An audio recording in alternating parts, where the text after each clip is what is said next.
I remember in 2015. It's a little vulnerable. The fall of 2015. I have a picture. It's an old refrigerator of mine, and I took a picture of it because I came home one day, and I was supposed to make food for the family, and we were so broke. And I opened up my refrigerator, and I had no food. I took a picture, and I labeled it. It says 2015, never again, November 2015. And I took a picture of it because it was embarrassing. I felt like a loser because I'm supposed to make food for the family. We can't afford to go out and eat Taco Bell. And I had little kids. So at that year, my son would have been about 3, maybe 4. And he would have been 4. My daughter would have been 1 or so, 1.5. And all I had in there was old noodles, some ketchup, and something else. Now I'm sure in the pantry I had a few canned goods, but you get what I'm saying. There was no like chicken to cook up and grill. There was no steaks in there to feast on. There wasn't even any peanut butter and jelly. And I just looked at it and I was like, what a loser am I? I can't even afford food in this place. And that's how I felt. And I felt so low. And I always think back, like, that was not that long ago. That was less than 8 years ago. That was 7.5 years ago. How proud would that guy be? That's what you guys should look at. Like, everybody else they might not have had that moment, but something similar. How proud would that guy be of you? Welcome to the UnScripted Authentic Leadership Podcast, a podcast where we're seeking to lead change. We're also seeking to understand. We're also here as a platform for leaders to come together to unite, to develop and empower other leaders in the areas of business, family, and community. I'm your host, Lafayette Lane, joined by my co-host, John Lebrun. And tonight, we're here to have a conversation with you all. If you're enjoying this podcast, hit that share button, share this episode with somebody. Man, John, let's get right into the conversation, bro. I know that there's something on your heart that we just want to have a conversation about. So let's talk about that. What's on your heart? Yeah. So I was driving home today, and someone had asked me the question the other day, and I didn't have an answer, and it just kind of came to mind when I was coming home. They said, "John, you're coaching. I coach dads." They say, "So from your kids' perspectives, what is the one thing you would want to teach them about success? Like, what's the one thing that they should know most about how to be successful, those types of things, that one tip?" And I had an answer, but I think I didn't have the answer.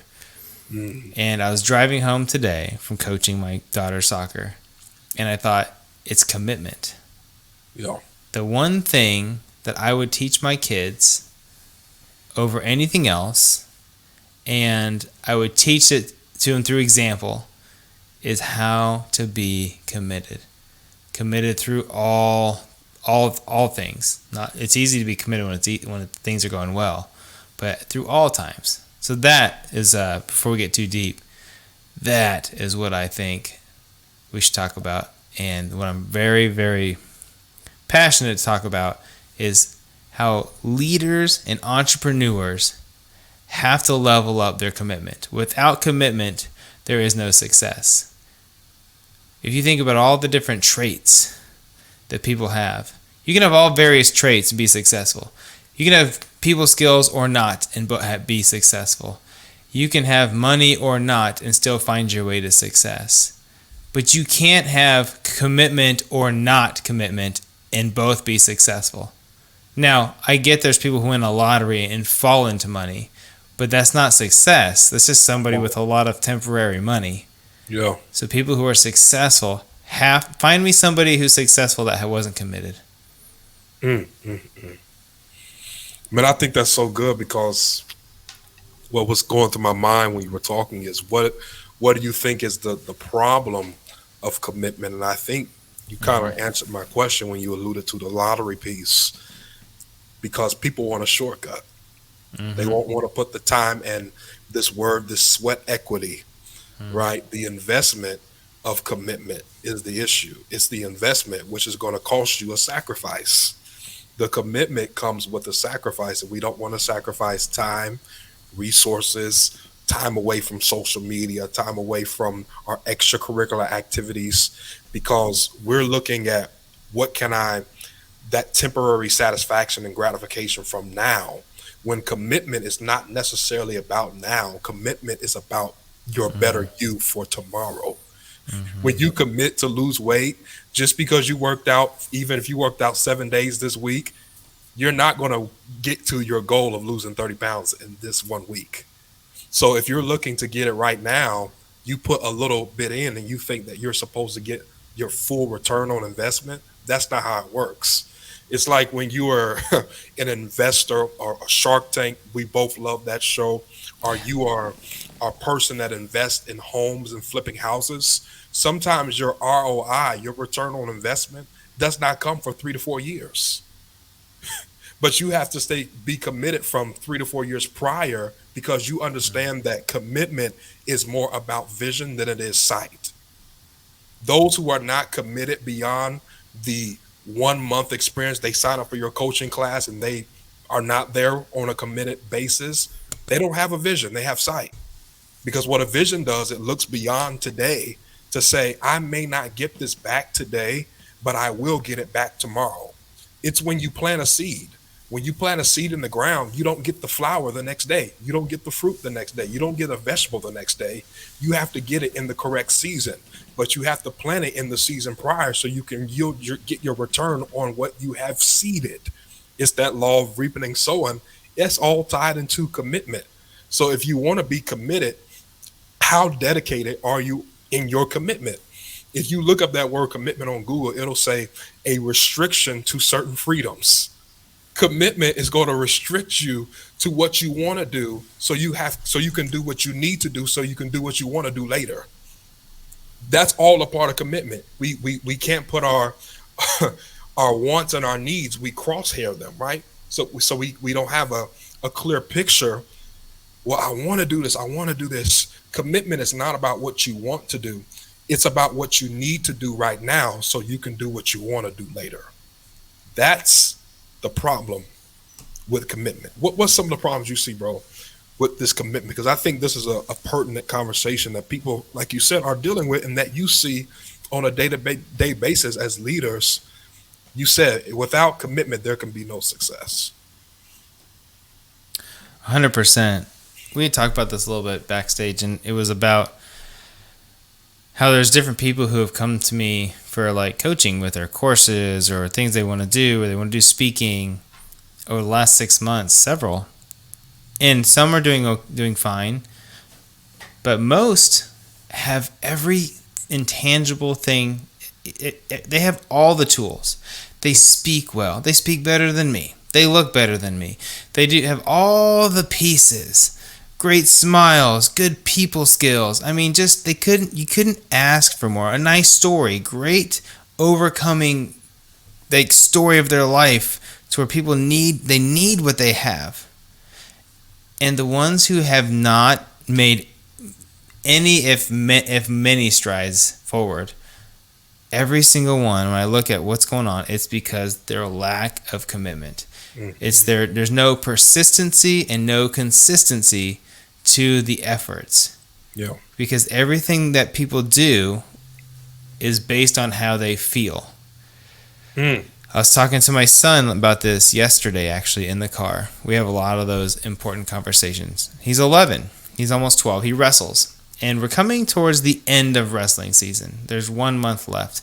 It's the hardest part because you've been going for nearly 3 months. You practice 3 days a week for almost 2 hours at a time, sometimes a little bit more.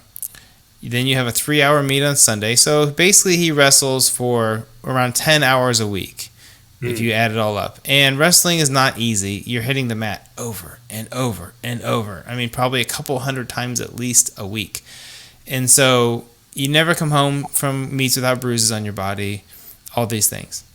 And so he was talking to me about he didn't want to go to practice the other day. He was going, but he just didn't feel like going.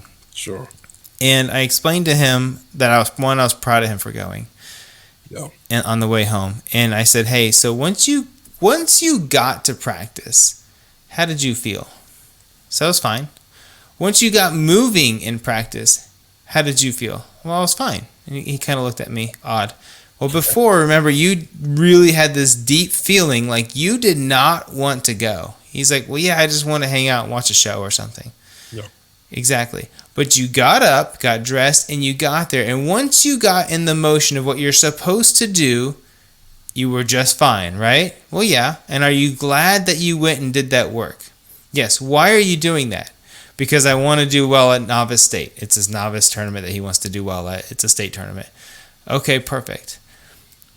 As adults, we do the same thing. And I told him this. It's not about how you feel ever. You don't do things based on how you feel. You do things based on what you're supposed to do, on the merit of the decision, not on what your body says. The people in life who do what their body tells them to do all the time, what feels good, never succeed. You can't listen to the flesh. Yeah. There's a lot of biblical references on that. Yeah. You have to do what your mind is telling you to and lead with your heart and your mind, and that's how you exercise your actions, not based on your current feelings, but on your vision of the future. Oh my gosh. So someone's listening to this like, okay, I hear you. You're saying, commitment is not about your feelings. John, that sounds great. But how do I push past my feelings? How do I move past my feelings? Because you just brought up the example of Andrew, who's 11 years old. He pushed past his feelings. Mm-hmm. How does one push past that temporary moment of I just don't feel like it? I won't go to practice today, but I'm gonna get back on it tomorrow. One day of practice, it won't hurt me, right? So how do I push past that? What would you say to that person that says, John, how do you push past your feeling? Well, I would tell you this. There's some things I do and some things I don't. Right? So I would love to be in better shape. I'm not in awful shape, but I'm not in good shape. Yes, sir. Right? I'm not obese, but I'm not ready to go run a half marathon. So I'm not in good shape, but I can go and do a pickup game, I guess, if I had to. Now, I'm not going to feel good the next day, but whatever. So that sort of average dad bod kind of feel. Yeah. Anyways, so in that instance, not good, because there's days I'm like, I should have worked out and didn't. But the things that are important to me, the things that are on my top priority list of what I want to achieve, those are the areas that are easy to keep going. And I think so many people are living life either of mediocrity and they're just going through the flow of things they don't really want to do, but they're too afraid to get out of that paycheck to step forward. So they just kind of do all the sort of home things of the daily average life. And therefore, then you never want to go and do what you need to do. And then I also see people who I think are looking for their calling. They want to start a business, different things like that. But I think they're in the wrong one. Because when you don't feel that push, when you don't feel that passion, like I have to do this, then I think you've chosen to solve the wrong problem. Everybody's always like, what is my purpose? How do I find my purpose? And I lately I've been on this new question I think people need to start asking themselves. Instead of asking yourselves, what's my purpose? Start asking yourselves, what problem do I want to solve? Like, what's my thing to solve? That's right. And I think if you start seeking out that answer, you'll find your purpose. And I think once you find that purpose, it'll be a lot easier to get out of bed. Wow. I think that's a good perspective to have. Mm-hmm. And one that honestly people don't really think about. I'm not sure I've thought about it that way before. But maybe the reason why you're struggling is because you're not in the right area. It doesn't always mean that maybe you're not lazy. Maybe you're not one that lacks discipline. Maybe you're just in the wrong area, because it can be very arduous. It can be very hard to work up the gumption to go to a 9-to-5 at a job that you hate. It's hard to be committed and work for someone, for a supervisor, for a leader of your organization who you really can't stand. But it's much easier. You will push past getting up and going to a place okay, I'll get me a cup of coffee, but I know I'll get going because I'll get in my flow once I get there. That's the difference because you know you're in the right place. So I think that is good for those of you that are listening to this. You need to reevaluate yourself. As John said, a good indicator would be, what problem are you solving? And if you're not feeling fulfilled, then it's going to be 10 times harder for you to be committed to something that's not fulfilling you. Mm. If you are unfulfilled, you will not be committed. Somebody needs to hear that. If you are unfulfilled, you will not be committed. We see this in marriages. People that Mm-hmm. step out, one of the first they say, "Well, I'm not fulfilled. I don't feel fulfilled," even though it's not the other person's responsibility to fulfill you. Mm-hmm. That's a whole other topic for another day. Mm-hmm. Because we put our happiness on the responsibility of others. Your happiness is not someone else's responsibility. Your fulfillment is not someone else's responsibility. It's not your spouse. It's not your best friend. It's not your family. That responsibility is on you. It is your job to make sure that you are fulfilled. Because if you are not fulfilled within your own self, no matter who you are connected with, you will never be fulfilled by someone else's fulfillment, anyways. Because fulfillment and commitment starts at the self level, self love, self fulfillment. It all starts with yourself. So ask yourself, how committed are you to finding out where the problem you're going to solve? That's so good. What problem are you going to solve? Go ahead, bro. Remember when it's starting to change, but you remember when I'm 39, almost 40, and Yeah, you're 29, almost 30. that's We right. are sort of the bookends of the millennial age. That's right. I'm literally right smack at the beginning, and Yeah. I'm pretty sure, towards the end of it. I don't remember Sure. exactly how far it goes. Yeah. But when I was in my early 30s or late 20s, and you were a fresh adult, how often did we hear from the generations before us that millennials are so lazy and they're never going to do anything because they can't hold down a job, they can't do all of these things. Yeah. And I never felt lazy. Like, I actually thought a lot of the other older generations were much lazier than I was. I always had side hustles. I was always out exercising, all these things that they never did. They went to work, went home, watched TV. Like, they were the originators of the TV. Yes. And I thought, that's interesting. And now that's starting to change since our age is starting to take over the workforce. Yes. But the reality was, when they look back and you read books on these things, and they start to realize that the millennials were not lazy. Yeah. They just didn't see any reason to do life or work the same way that the previous generation did. Yeah. We just Yeah. looked at it and was like, you guys have been doing that forever, and you're awful unhappy. Yes. You have no marriages. Your kids don't like you. You're Yes. overweight. You're dying early, and a lot of you are having heart attacks on Mondays at the age of 55. Which, Yeah. I'm not saying it as a joke, but it's the reality of the thing. That's Most right. heart attacks take place between Sunday night and Monday morning. And why is that? Gee, what else takes place that day? Could it be work? And so I'm just saying, Right. it can't be a coincidence. That's right. The moon isn't extra different from Sunday night to Monday that causes heart attacks. And therefore, our generation looks at it and says, we have other options. And we know that we want to do things that bring purpose. Yeah. And those of us who have figured that out and went and seeked out purpose have been a lot more, I think, prosperous as far as happy life, financially, that kind of thing. And I just thought of one thing. Yeah. How happy have you been? I would say you and I both have spent several years trying different things, sort of, and sometimes there's similar steps forward, but all with the focus of within our purpose, mission, calling from God, all of those things. And maybe it's been tweaking, right, throughout the years. Oh, absolutely. But how happy were you at every step? Yo, I think for me, sometimes when you don't see or you don't feel initially, and this is all commitment, that I want to take off and be at level 15 from day one. It Mm-hmm. can be a little discouraging initially for about 30 seconds. But when you realize that you're in purpose, then it refuels you. And your Mm-hmm. happiness comes from that.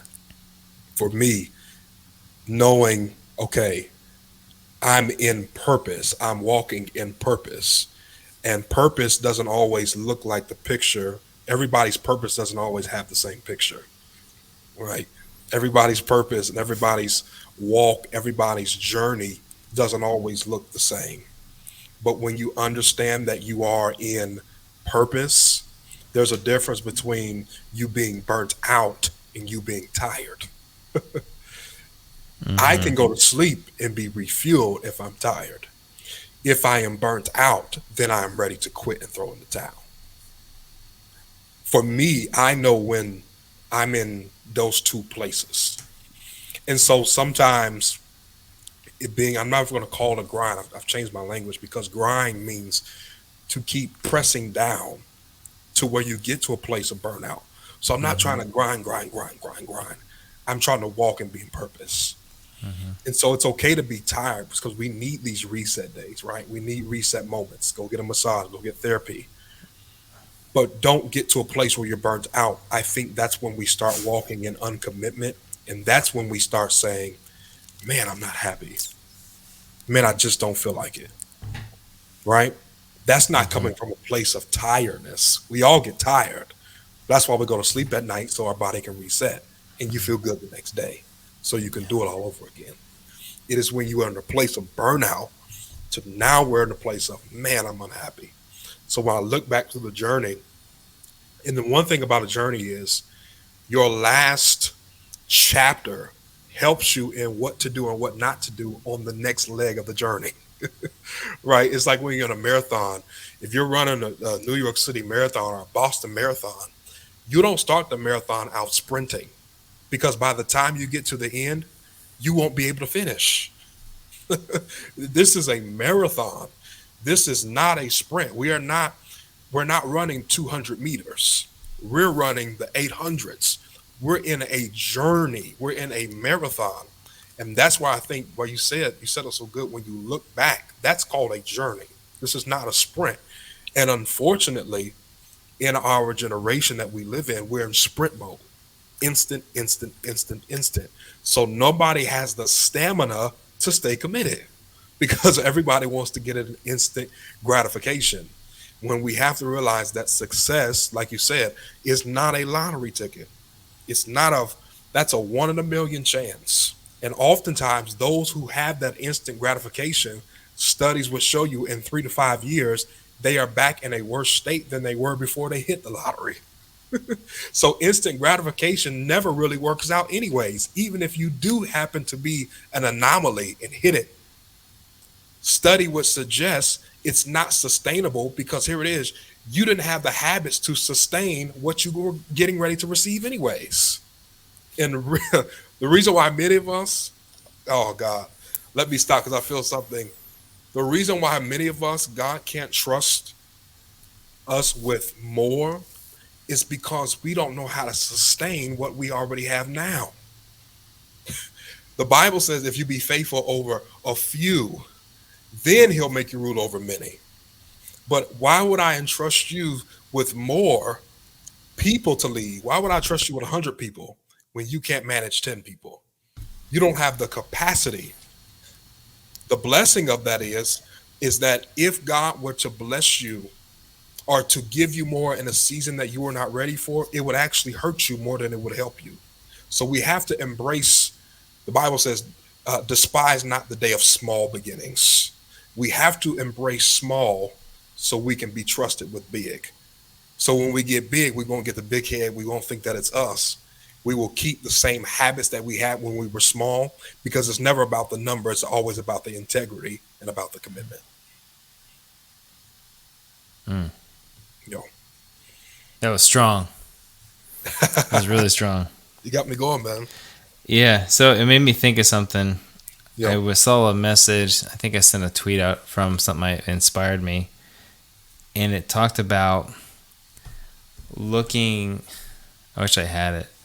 but looking back and not comparing yourself to someone else, but sort of looking back and comparing where you were to where you are, and Yes. how proud of yourself would you be, or from looking at that in that moment. So Yeah.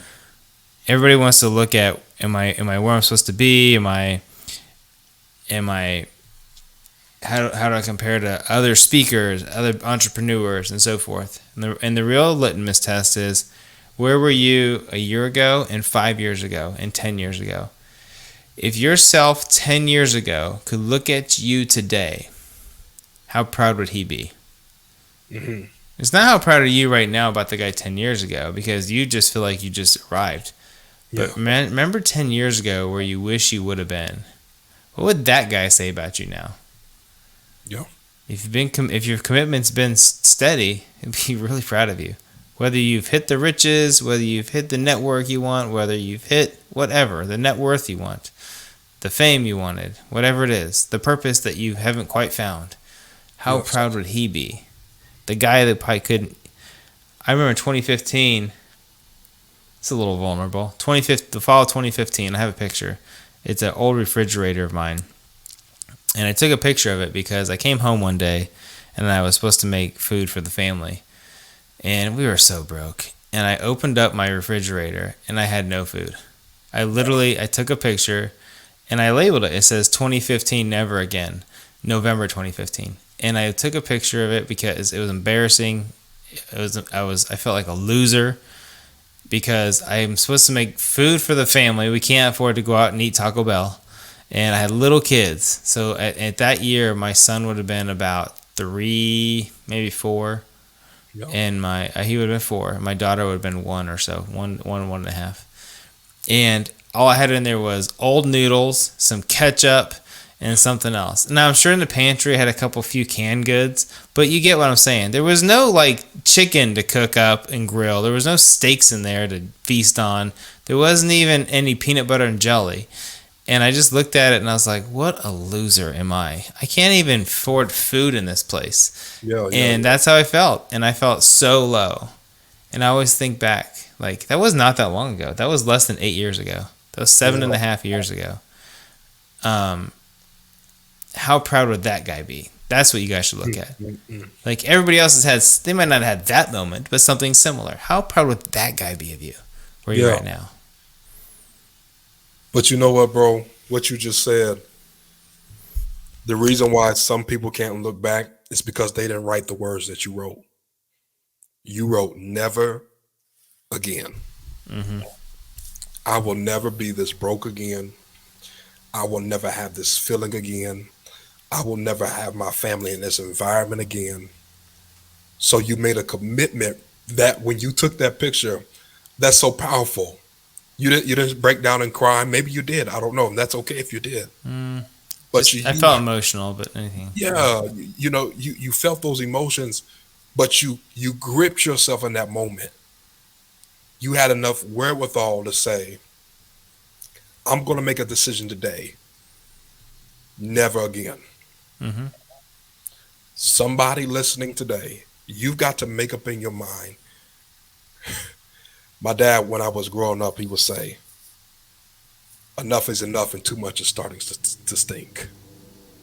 In other words, I've reached my level of maximal capacity now. I can't take any more. We've got to stop the behavior. We've got to stop what we're doing. We've gone past our limits. And that's what you said in that moment. Enough is enough and never again. So what am I going to do about this to where I never feel this empty again? I never feel this inadequate again. I'm going to make a commitment that for the next 8 years are going to be better than the past 8 years of my life. That the next 8 years are going to be better than my previous 8 years. And then the next 8 years after that are going to be better than the past 16 years. Somebody has to make that commitment today. Those 2 words, that if you get nothing else from this episode, never again. I will never be in this place again. Because sometimes, bro, we have to hit that place. TD Jakes says the greatest place you can be is at the bottom, because there is no other direction to go from there but up. When you've hit rock bottom, some people say that's the worst place that I could be. There's no hope for me. No, no, no. That's where you need to be. Because sometimes when everything is given to you, when you have all the opportunities and you've never had to work for anything, you've never had that moment where you open that refrigerator and don't have anything to eat and you got a family, those are the moments that will push you to where you really need to be. Sometimes we need those moments, bro, and you will embrace it. And I think your vulnerability, we've all had those moments, and it may not be the exact same scenario. I've had those moments where I've told myself, I will never be in this place again. Never again. Never again. And so you have to make up in your mind, and it all starts with commitment that I will never be in this place again. I don't know who needs to hear this tonight. Yes, I do. Those of you that are listening to this, usually we wrap up with an off script moment, but I feel like that was the off script moment for tonight. That to hear yourself, some of you don't need to open your refrigerator. You need to open up your core values. You need to look at yourself in the mirror because we're always focusing on the riches. Some of us may have money, but we're broken maturity. We're broken our integrity. Like our spiritual bank account is at a deficit, right? And so we need to clean up and we need to add some deposits in those areas. So whatever door you need to open up tonight, the door to your closet that only you know about, God knows about, you need to open up that door tonight. As John opened up his refrigerator door, you need to open up your door and do some inventory to see what you have. And here it is, what you don't have, what you're running low on stock of. Because some of us are starving. We are starving ourselves. May not be with food, but we are starving ourselves in our purpose because we don't have what we need. And we need a moment tonight to say never again. Never again. Listen, man, this has been an incredible episode tonight. I've thoroughly enjoyed myself. I've gotten what I've needed from it. And I know that you're going to be blessed by this. I want you all to stay connected with us on UnScripted, at UnScripted Leadership on all social media. UnScripted-leadership.com.